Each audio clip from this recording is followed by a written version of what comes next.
Hello everybody, my name is Mario5514 and welcome back to another Splatoon Talk video. In this video we're going to be looking at some more What If 10.1 patch notes for Splatoon 3. You guys like the last two videos that I've done, so here's part 3. Keep in mind these are only what ifs of what we would like to see instead of what Nintendo will give us. And if you enjoyed the video, hit the like button, and if you end up liking the video, consider subscribing, and let's get started. So as usual, we have a legend here. Any letters that are in green is a buff, yellow is a rework, and red is a nerf. But before we get started with our patch notes, we're going to get started with a few third kits. Back in June 12th, 2025, we got the third kits from the Embers and Barazuchi collection, which were the Splatlands collection as they're called. Could we see more third kits? And I think the answer is yes, so here's some from Sheldon's picks. Here they are. First up is the Splooshmatic 7. So I think the Sploosh 7 should retain its original kit that it had in Splatoon 1, which was originally Splat Bomb and Inkzuka. It should now have Splat Bomb and Trizuka, which I think would be the reference that has worked for Sploosh very well. And given that its two current kits are just lacking in power, regular Sploosh is rarely shown, and Neo Sploosh is just straight up trash. So this would definitely give Sploosh the edge it needs, not to mention it would also bring it up to a position where it's going to be used in the game, and it's going to be used in the competitive scene as much as in the casual scene. So I think Splat Bomb and Trizuka would definitely be the kit that it needs the most. Next up is the NZAP 83, which we're going to give it Point Sensor and Kraken Royale. This is the kit that I had in Splatoon 1, and I definitely see Point Sensor being a thing for it, given that we're not going to give it Sprinkler. And I think if the weapon does get Point Sensor, the curse of Sprinkler will forever be broken. And I also think Kraken Royale would be a nice option as well, given that we don't have as many Kraken weapons. This would be another option to have on hand. And you know, with NZAP having a lot of buffs in its strafe speed, as well as a bit in its RNG, on the ground RNG, this would make it a possible candidate for Kraken, even though we already have the Ember Splatter Shot, which has 190p Kraken. But it's another option we could have on the table, or on the board. So I think Point Sensor and Kraken Royale would fit a lot better for Zap than any other kits, and we're not going to give it Sprinkler. Next up is Soda Slosher. For the weapon, we're going to give it Torpedo and Trizuka, which I think would be kind of like a balanced kit of what it had in Splatoon 1. Even though it originally had Splat Bomb and Inkzuka, the regular Slosher in Splatoon 3 right now already has Splat Bomb, and if this weapon was to get Burst Bomb, it would make sub-resistance up mandatory, like at least one main and like a few subs on the side. So I think Torpedo is the route to go for Slosher, given that Torpedo is a lot balanced, not to mention it also works for location. And Trizuka would also help for any kind of situation where Slosher can't reach in any kind of attack, especially when it's going up against like E-Leader or Pencil. So Torpedo and Trizuka would be good for Slosher.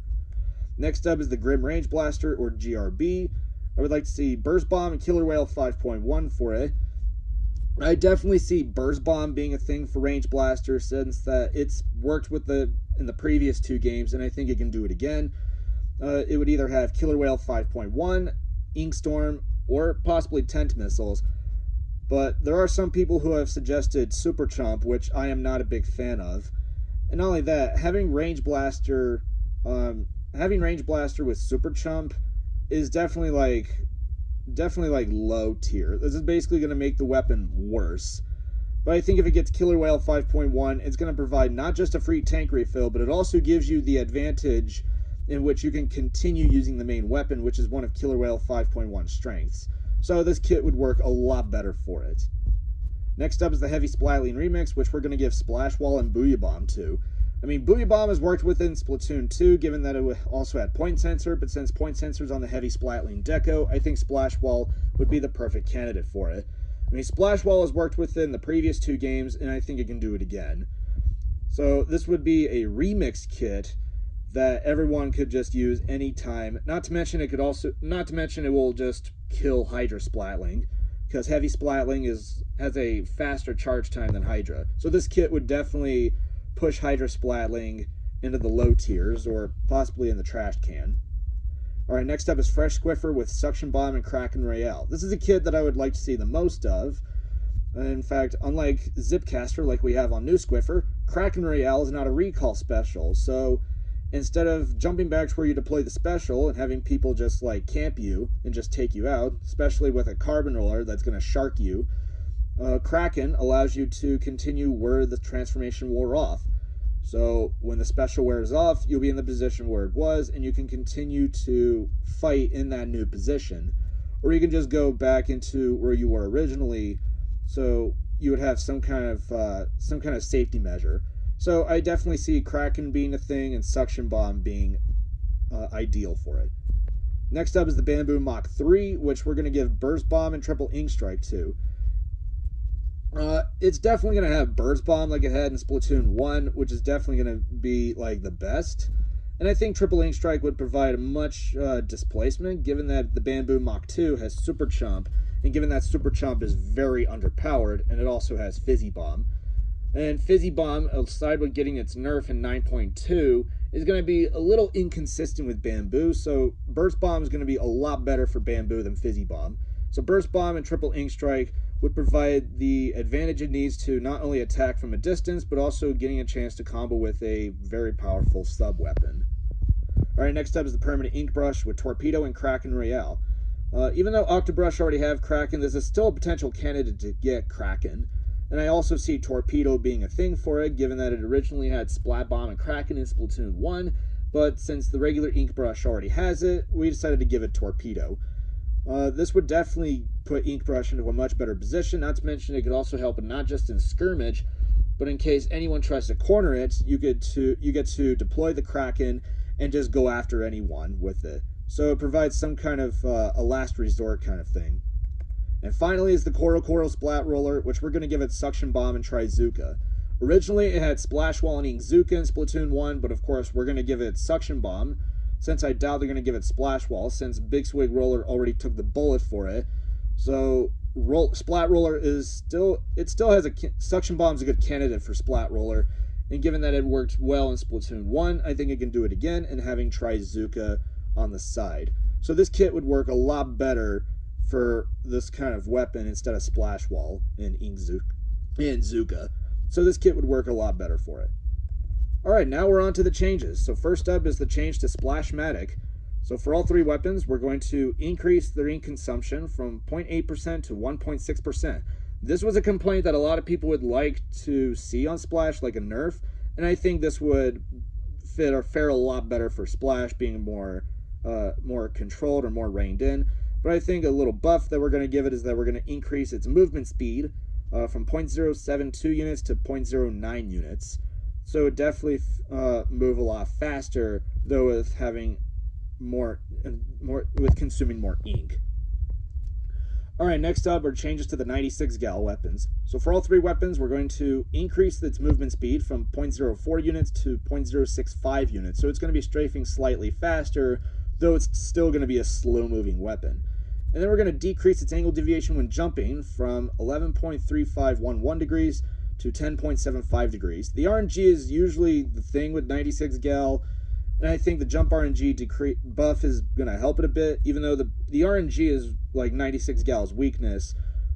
And this change is going to be slightly toning it back, though you'll still be using at least one main of Intensify action to try to mitigate some of its RNG. Though it's a step in the right direction for 96 gal.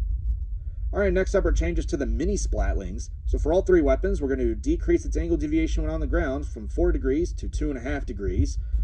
So it's going to be more accurate when it's firing. We're going to decrease its angle deviation when jumping from 8 degrees to 6 degrees. I doubt people will be jumping when using mini Splatling or when firing the weapon, though it would be a nice change there. And then finally, we're going to increase the player's movement speed when charging the weapon from 0.072 units to 0.076 units. So it's going to be moving a little faster when it's charging the weapon as much as it's moving a lot faster when firing. So this would be a nice change that people would like for it. Alright, next up are changes to the Rapid Blasters. So for both weapons, we're going to decrease its ink consumption from 7% to 6.5%, so it provides 1 to 2 more extra shots before you have to refill your ink tank.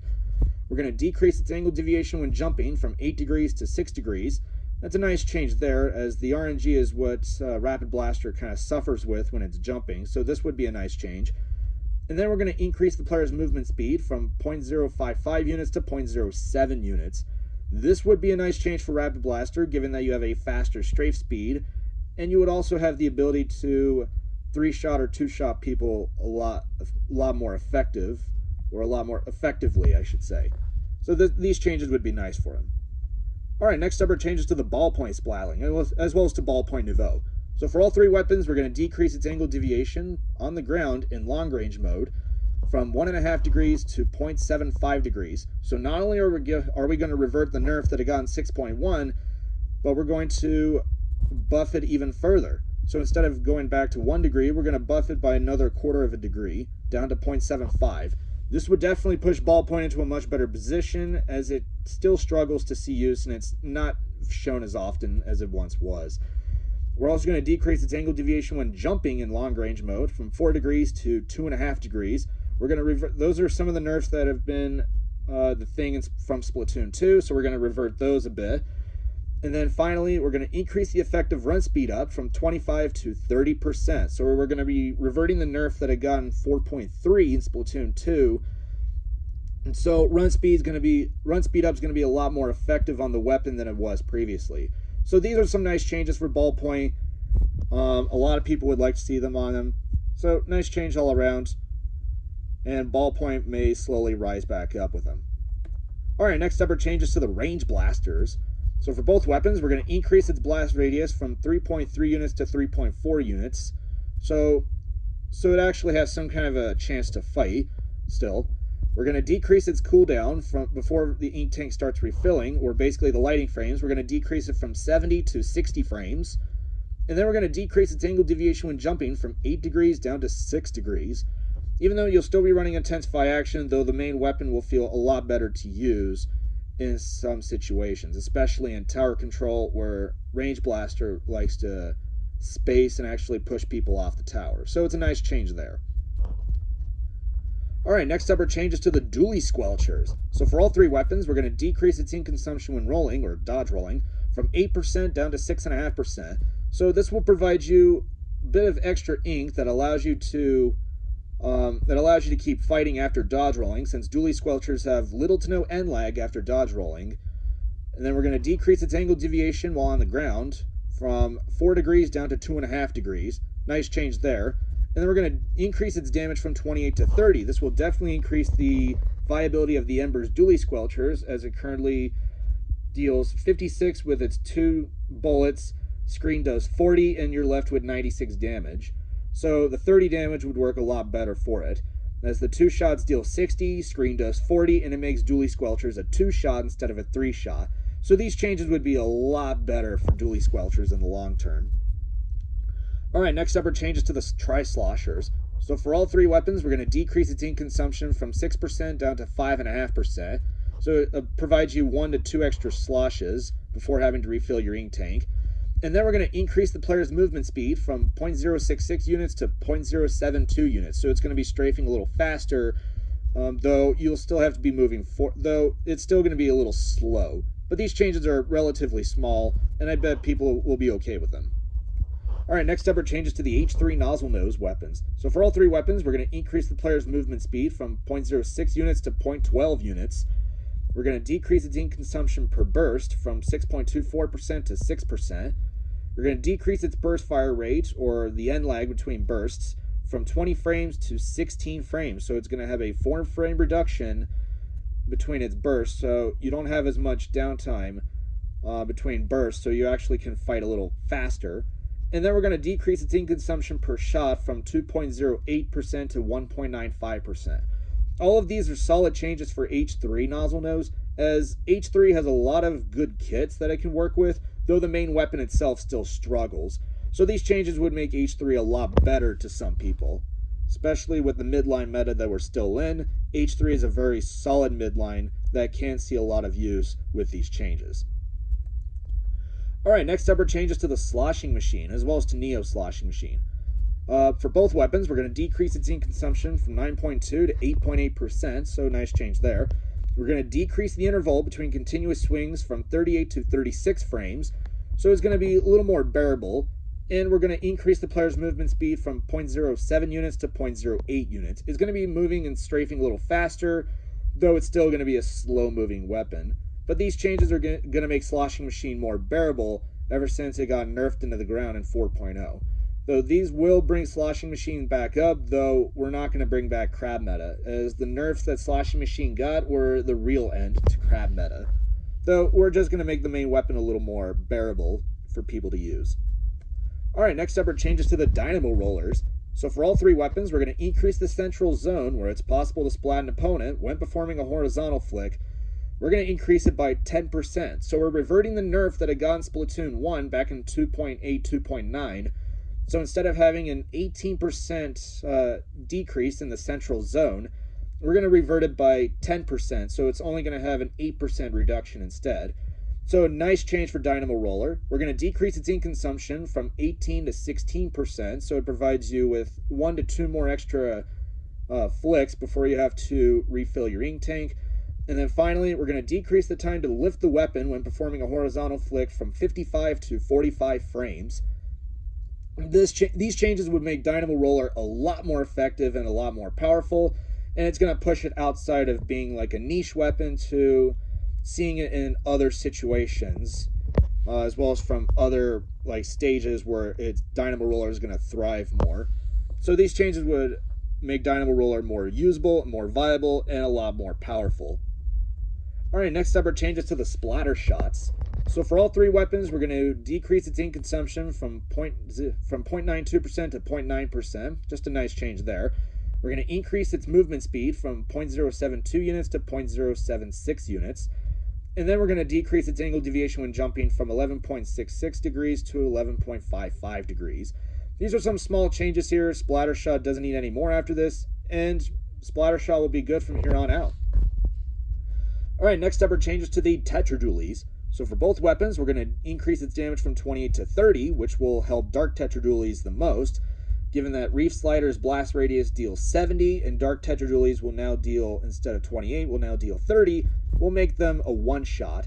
We're going to decrease its angle deviation when on the ground from 7.4 degrees to 6 degrees, so nice change there. And then we're going to increase its movement speed from 0.072 units to 0.85 units, or 0.085 units.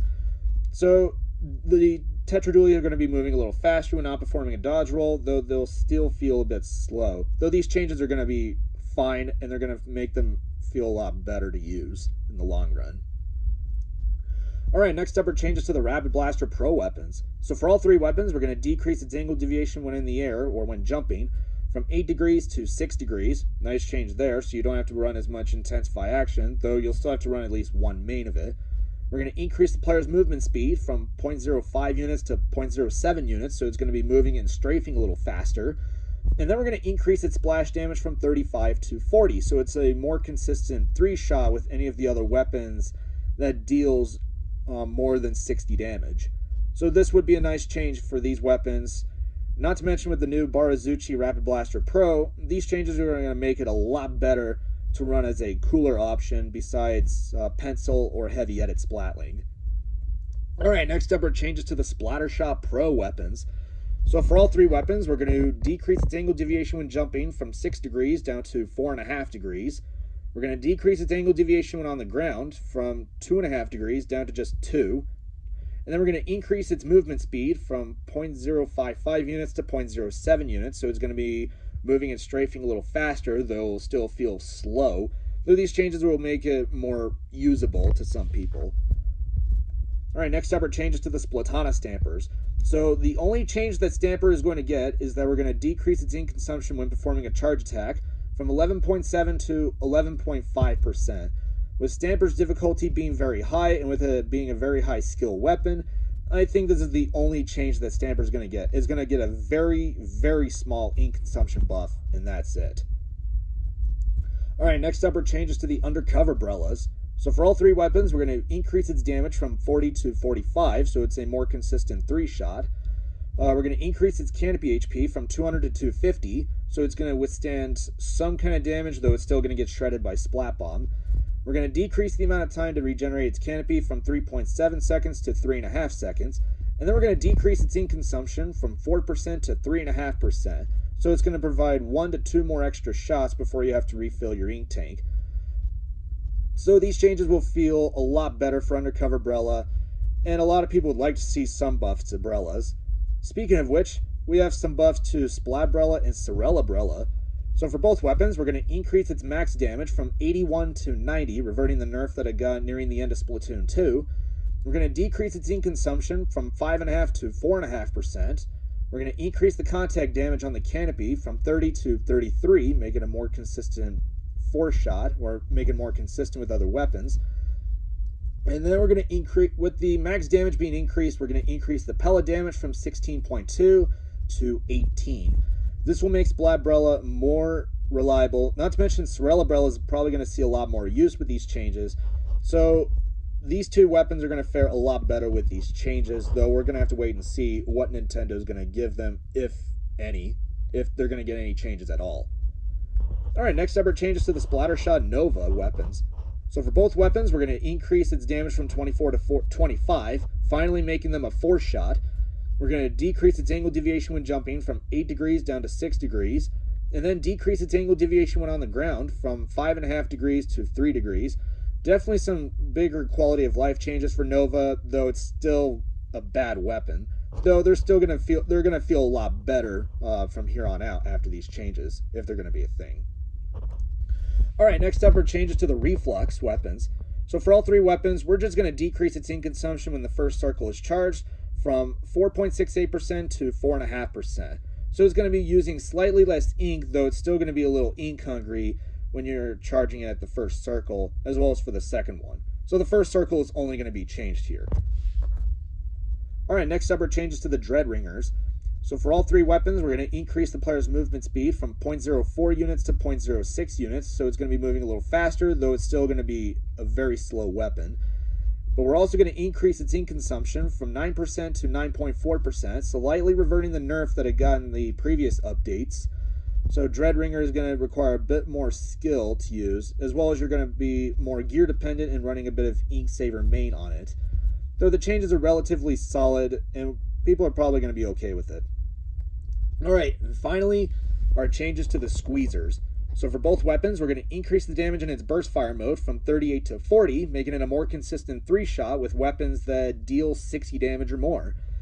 As looking at weapons such as Range Blaster, which it deals between 50 to 70 damage, with Squeezer dealing 40, it would make both Range Blaster and Squeezer 1-shots, since with say Range Blaster deals 61 damage and then Squeezer deals 40, it makes Range Blaster a 1-shot, and it also makes Squeezer a 1-shot, given that Squeezer doesn't have to waste as much ink with using 2 to 3 more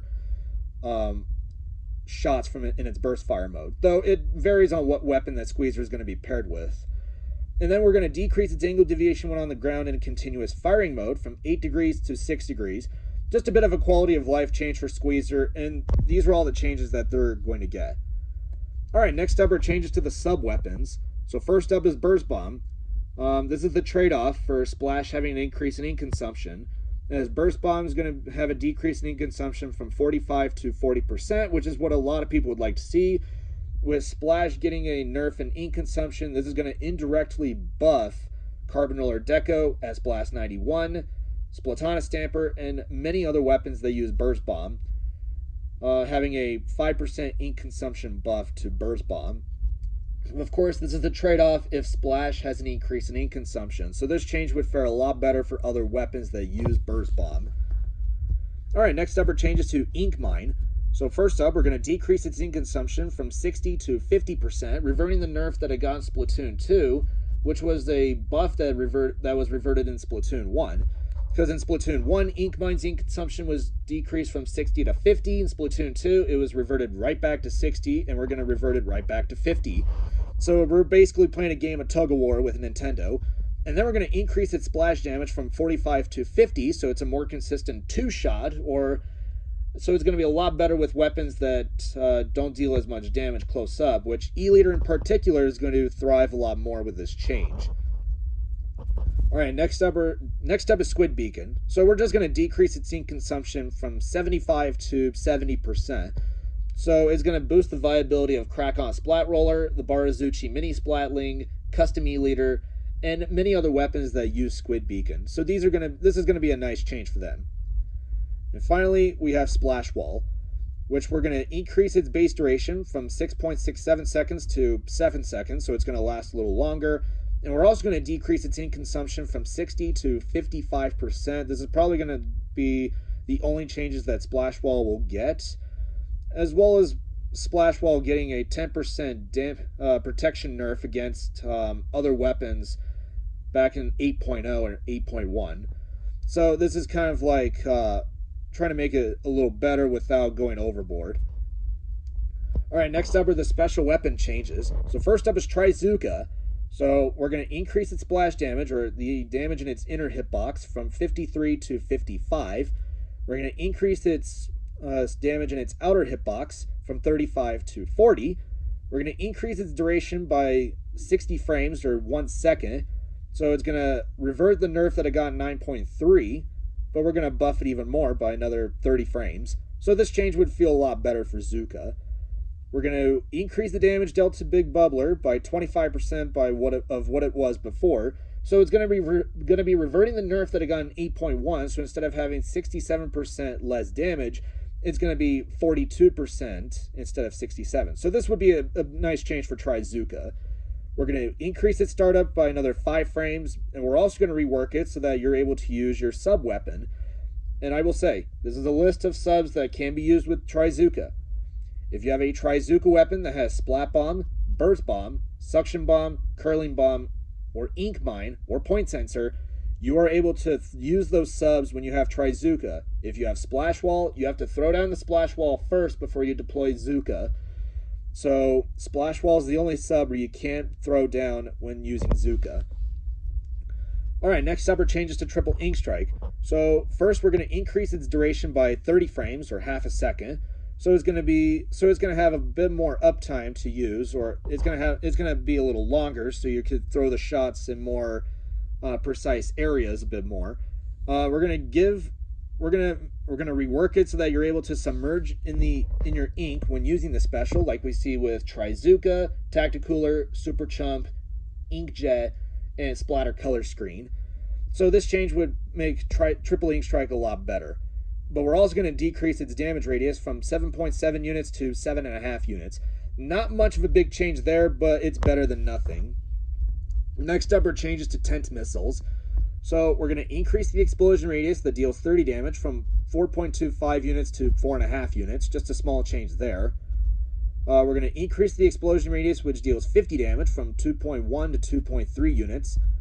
But of course, the explosion radius, which deals 150 damage or deals a direct, will remain unchanged. And we're also going to decrease its base duration or cooldown by 60 frames. So it's going to have a 9-second cooldown instead of a 10-second cooldown.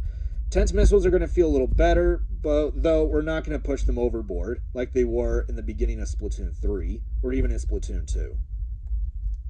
Alright, next up are changes to Kraken Royale.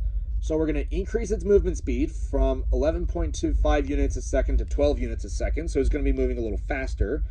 We're going to increase its base duration by 30 frames, or half a second, so it's going to be feeling a little better in some cases. We're going to decrease its startup by 5 frames, so it's going to be a little faster when the transformation is in play, though you'll still have that vulnerability. It's going to be a little faster than before. And of course, if you use a shooter, roller, slosher, brush, if you use dualies, umbrella, or a splatana, if you use any of those weapons, you will now deal 5% less knockback to this special. However, for the rest of the weapons, which are chargers, blasters, splatlings, and tri-stringers, they will now deal 5% more knockback to the special. So that's the trade-off. If other weapons deal 5% less knockback, the others are going to deal 5% more. So that's a bit of a trade-off here that everyone could accept. Alright, next up are changes to Super Chump. So we're going to increase its HP per chump from 60 to 80, so they're going to take more of a beating. We're going to decrease its base duration by 90 frames. So we're going to decrease it from 10.5 seconds down to 9 seconds. We're going to increase the number of chumps launched from 12 to 14. And then we're going to decrease the time from falling and exploding for the chumps being launched and falling from being launched and then exploding after landing will be decreased by 30 frames, or from 3.5 to 3 seconds. So they're going to explode a little faster than they were beforehand. So these changes would make Super Chump a lot more effective. All right, next up are changes to Inkjet. So for the special, we're going to increase its strafe speed by 5%. We're going to increase its duration by 30 frames, or by half a second. So we're going to be reverting the nerf that I got in Splatoon 2. We're going to increase the explosion radius that deals 50 damage from 2.55 units to 2.75 units, just to make Inkjet more usable. And now we're going to increase the damage dealt to the Big Bubbler by direct shots and explosions by 25% of what it was before. So this is going to be a mutual buff that Inkjet and Trizooka are going to be given. They're going to deal 25% more damage to Big Bubbler, so instead of having a 67% damage reduction, it's now going to have a damage nerf by 42%. So these changes for Inkjet and Trizooka will be a lot better. Inkjet's going to slowly start rising back up, though it's not going to be as high as it once was, between 3.1 and 4.1.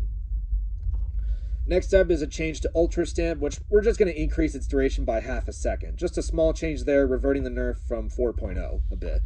So that's all that stamp is going to get. And finally, our changes to Triple Splashdown. So we're going to decrease the amount of time it takes for the player and Ink Fists to start dropping after rising up. We're going to decrease it by 5 frames. So it's going to be a little faster when you're in the air and before hitting the floor. And then we're going to increase the HP for both fists from 100 to 150 so they can take a little bit more of a beating, though they're still going to be splatted at a fast rate. Though these changes are going to make Triple Splashdown a little more effective. Alright, next up are the points for special changes. So Splashmatic will get 210, lowering its crab output. 96 Gal Deco will get its nerf that it got in 3.1 reverted back to 200p. Barazuchi Mini Splatling will get 200p, lowering Zuka output. And Rapid Blaster Deco, Ballpoint Splatling, and Range Blaster will get minus 10 points for special down to 200p, making them more usable. CRB, Custom Dually Squelchers, and Tri-Slosh Nouveau will get minus 10 points for specials, making them more usable. Barazuchi Tri-Slosher will get 190p, lowering its screen output. H3D will get 190p, increasing its bubbler output. And Sloshing Machine will get 210, increasing its Booyah Bomb output.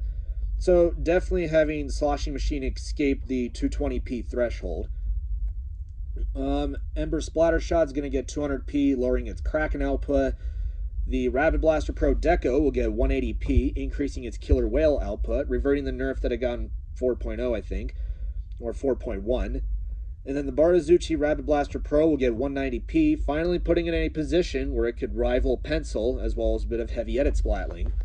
The Ember Splatana Stamper will get 200p, lowering its Booyah Bomb output. Splatbrella will get 190p, increasing its Tri-Strike output.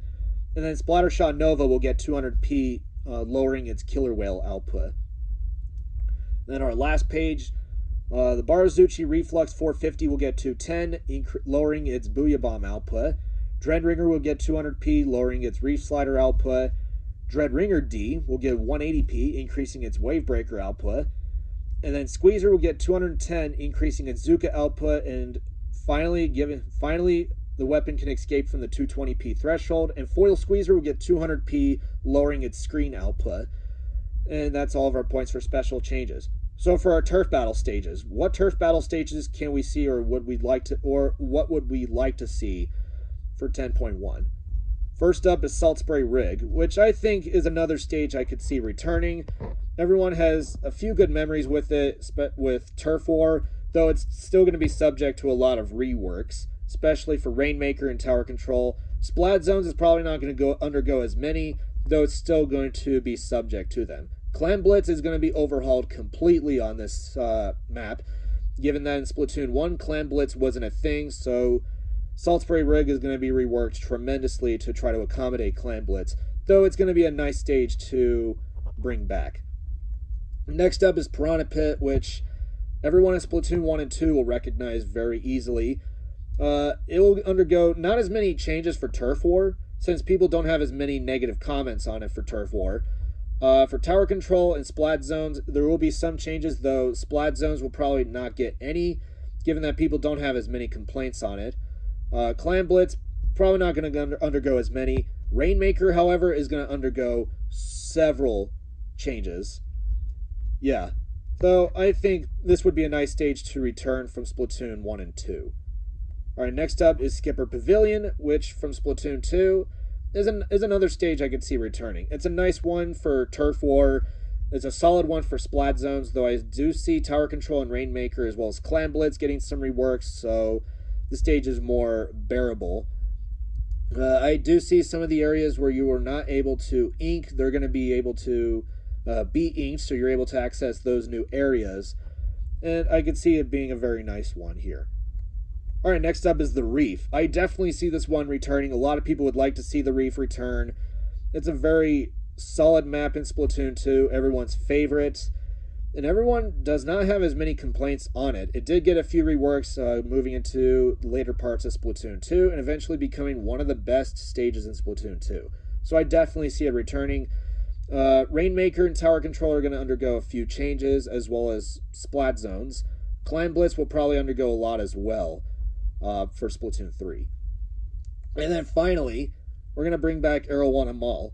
Since looking back at Splatoon 2, I have had a lot of good moments here for Turf War. Rainmaker was one of my favorites here. Tower Control was kind of painful. Splat Zones was pretty much a power struggle. And then Clan Blitz was straight up horrible. So I see reworks for Clan Blitz and Tower Control, as well as a few for Splat Zones, if any. Rainmaker is going to undergo a few nerfs, a few changes.